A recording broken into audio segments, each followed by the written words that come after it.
Switch board কিভাবে connection করতে হয়, সুইচ বোর্ড কিভাবে ফিটিং করতে হয় আপনারা দেখেন, দেখিয়া শেখেন, শেখার পরে কাজ করি খাবেন। আর দেখেন প্রথমত সুইচগুলো লাগার পরে কিভাবে নাট লাগাচ্ছে।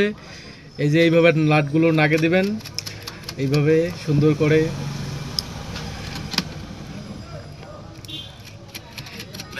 আমাদের গ্রামগঞ্জে সাধারণত এই যে এই সুইচ বোর্ডগুলো দিয়েই বেশিরভাগ কাজ করি, তো গ্যাং ফ্রিজের সুইচ বোর্ডগুলোর কাজ খুব কম হয়। এই যে দেখেন কি সুন্দর একটা সুইচ বোর্ড, এটা আপনাদের 12 ঘাটের সুইচ বোর্ড। এখানে 12টা সুইচ বসানো যায়।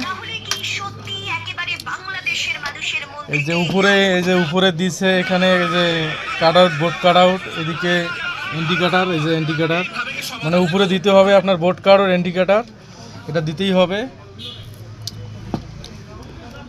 দিলে নিরাপত্তা এবং বিদ্যুৎ আছে কিনা সেটা দেখা যাবে।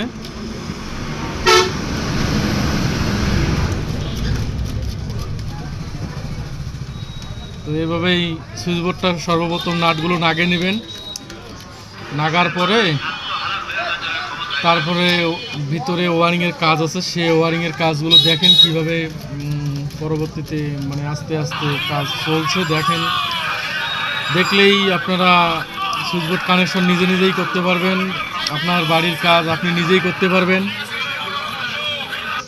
আপনাকে মিস্ত্রি দেখাইতে হবে না।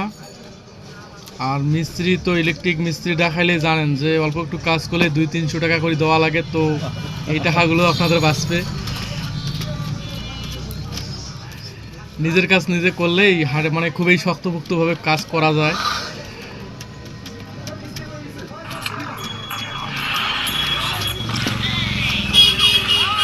প্লাস দিয়ে সুন্দরভাবে এবার টাইট দিবেন নাটগুলো, যাতে যেন সুইচ বোর্ডগুলো খুব সুন্দরভাবে একদম চেপে একবারে সুন্দরভাবে ফিটিং হয়ে থাকে।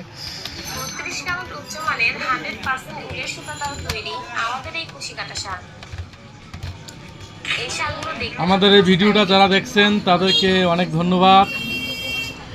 আর ভিডিওটাতে লাইক মঞ্চলে করবেন, না করলেও কোনো দুঃখ নাই, ভিডিওটাতে দেখতেছেন তাতেই আমরা খুশি।